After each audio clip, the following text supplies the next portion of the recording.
नमस्कार, मैं हूं विकास और आप देख रहे हैं जनचक्र लाइव।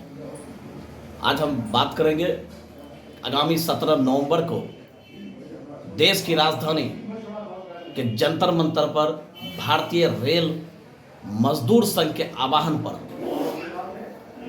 एक बहुत ही विशाल कार्यक्रम होने जा रहा है। तो हम आज चर्चा करेंगे कि एशिया के प्रसिद्ध रेल इंजन कारखाना जमालपुर के कार्यरत जो यहाँ के अधिकारी हैं, कर्मचारी हैं, यहाँ के यूनियन के लोग हैं, ठीक है, तो इन लोग ये बताएंगे कि उन कार्यक्रम में इनकी कितनी साझेदारी है और इनकी रूपरेखा क्या है और इनका क्या क्या मांग है सरकार से और किन मुद्दों को लेकर के ये देश की राजधानी को दहलाने का काम कर रहे हैं और सरकार को अपने स्वर से, अपने संगठन की ताकत से, अपनी एकता के साथ जो प्रदर्शन होगा वो सरकार की कुर्सी किस प्रकार हिलेगी। नमस्कार, आपका स्वागत है जनचक्र न्यूज में। धन्यवाद। 17 नवंबर को देश की राजधानी दिल्ली में जो जंतर मंतर पर भारतीय रेलवे मजदूर संघ का द्वारा जो आह्वान हुआ है प्रदर्शन का, उसका प्रमुख कारण क्या है?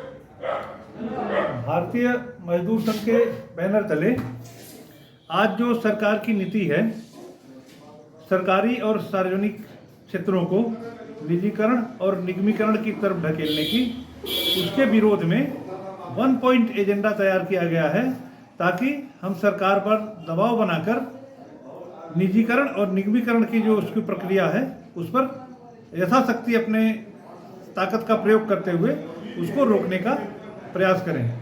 इसी के तहत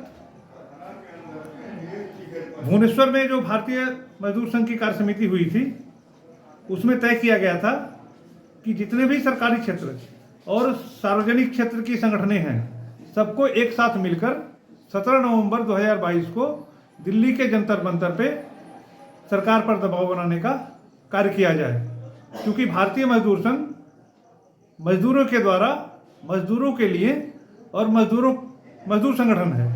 इसीलिए जहां भी मजदूर के अधिकार पर, उनके मिलने वाले सुविधाओं पर कुठाराघात का प्रयास सरकार के द्वारा होता है, उसका पुरजोर विरोध करने का कार्य भारतीय मजदूर संघ और उससे संबद्ध यूनियनें जैसे भारतीय रेलवे मजदूर संघ के हम लोग सिपाही हैं, करने का प्रयास करते हैं।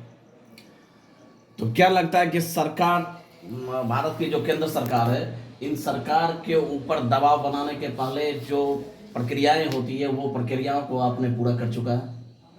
निश्चय उन प्रक्रियाओं को हमने पूरा कर लिया है। साथ ही साथ भारतीय मजदूर संघ का और इससे संबंध यूनियनों का एक पूर्व का भी इतिहास रहा है।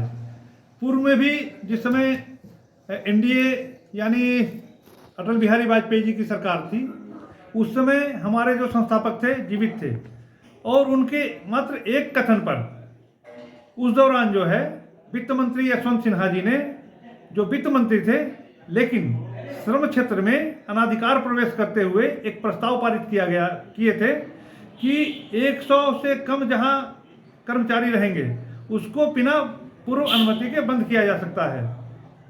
इसके विरोध में ठेंगड़ी जी ने कहा था कि अर्थ मंत्री नहीं, अनर्थ मंत्री हैं और ये क्रिमिनल मिनिस्टर हैं, क्योंकि दूसरे के अधिकार क्षेत्र में प्रवेश करना क्राइम कहा जाता है। और वित्त मंत्री ने श्रम मंत्री के अधिकार क्षेत्र में प्रवेश किया था। इसीलिए उनके एक इस कमेंट पे वित्त मंत्री के पद से हटना पड़ा था। बीएमएस ऐसी संगठन है जो कर्मचारियों के हित में किसी हद तक जा सकती है। इसीलिए जो है पुनः कर्मचारियों के हित की रक्षा के लिए एक मंच पर आकर सारे सार्वजनिक और सरकारी क्षेत्र के संगठनों ने इस कार्यक्रम को तय किया है ताकि सरकार पर दबाव बनाकर हम इसको रोक सकें। वो कार्यक्रम की रूपरेखा क्या है आपकी? सारे भारत से जितने भी सार्वजनिक और सरकारी क्षेत्र की संगठनें हैं, चाहे रेल हो, डिफेंस हो, बैंकिंग हो, कोल हो या ओएनजीसी वगैरह जितने भी संगठन हैं, सब के कार्यकर्ता जो है 11 बजे जंतर मंतर पर इकट्ठा होंगे और 11 से लेकर 5 बजे तक विराट प्रदर्शन का कार्यक्रम किया जाएगा। ये सिर्फ प्रदर्शन होगा और प्रदर्शन के बाद जो है मांग पत्र सरकार को सौंपा जाएगा इन सबों के। और इसीलिए 1 पॉइंट एजेंडा रखा गया है कि अगर कई मांगे रहती हैं तो सरकार का ध्यान उस पर बढ़ जाता है, लेकिन इस बार सिर्फ एक मुद्दे पे किया जा रहा है, निजीकरण और निगमीकरण। और भविष्य में जो है और भी जो ज्वलंत मुद्दे आए हैं, जैसे एनपीएस का है या और भी है, इस तरह एक एक पॉइंट पकड़ के हम लोग सरकार पर दबाव बनाने का काम करेंगे, जिससे सरकार उस पर सोचने के लिए बाध्य हो। तो अभी आप देख रहे थे भारतीय रेल मजदूर संघ के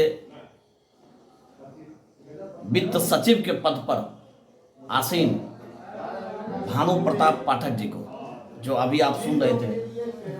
तो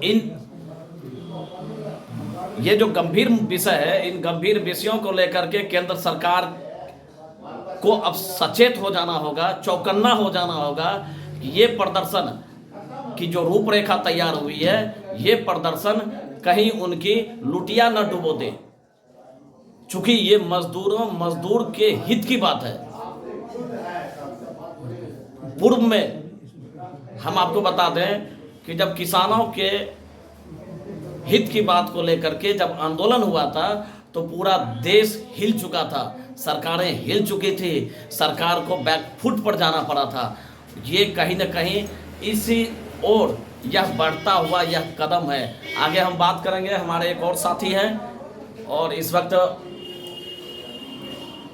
उनसे जानेंगे कि दिल्ली में जो रूपरेखा है और दिल्ली में जो कार्य का प्रदर्शन का जो स्वरूप बनाया गया, वो इस पर अपनी क्या प्रतिक्रियाएं दे रही हैं। जी नमस्कार विकास जी। नमस्कार सर। इस वक्त पूर्व रेलवे कर्मचारी संघ का मेरे ऊपर अध्यक्ष का दायित्व दिया गया है और भारतीय रेल मजदूर संघ, भारतीय मजदूर संघ के आह्वान पर पूर्व रेलवे कर्मचारी संघ पूरी तन मन धन के साथ 17 नवंबर को हम दिल्ली चल रहे हैं।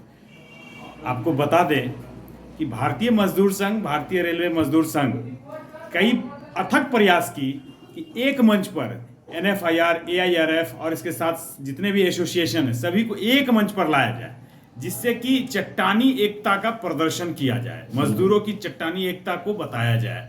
लेकिन अपने कुछ निजी स्वार्थ या अपने कुछ हित की बातों को सोचकर हमारे बाकी साथी संगठन इसमें आने से दरकिनार हो गए। तो बाध्य होकर भारतीय मजदूर संघ ने यह आह्वान किया कि निजीकरण और निगमीकरण के खिलाफ अब और बर्दाश्त नहीं किया जाएगा। सरकार को पुनः एक बार फिर बतानी पड़ेगी कि भारतीय मजदूर संघ जब किसी भी चीज को ठानता है तो वह करके ही छोड़ता है। इन्हीं बातों को, विचारों को लेकर पूर्व रेलवे कर्मचारी संघ कल पूरे ईस्टर्न जोन से सैकड़ों की संख्या में हम लोग दिल्ली के लिए प्रस्थान कर रहे हैं। अपना परिचय दे दीजिएगा। मेरा नाम हरे राम महाराज हुआ, मैं अध्यक्ष हूँ पूर्व रेल कर्मचारी संघ। देखिए, पूर्व रेल कर्मचारी संघ के जो अध्यक्ष है, इन्होंने अपने सहयोगी दल को भी निशाना बनाया। इन्होंने बहुत बड़ी बात कही कि जो बातें हम लोग मिल करके सरकार के साथ करनी चाहिए थी, उनमें कुछ लोग अपने व्यक्तिगत स्वार्थ के कारण, बड़े अधिकारियों से साठगांठ के कारण हम लोगों को सपोर्ट नहीं कर रहे हैं, बावजूद अन्य दलों के सहयोग से। और हम अपने भारतीय रेलवे मजदूर संघ अपने तन मन धन से लेकर के दिल्ली पर शानदार प्रदर्शन होगा। और ये शानदार प्रदर्शन भारतीय रेल मजदूर संघ ही नहीं, पूरे हिंदुस्तान में जितने भी मजदूरों के हित के लिए संगठन बनी हुई है, उन मजदूरों के हित की बात को हम सरकार से मनवा करके ही दम लेंगे।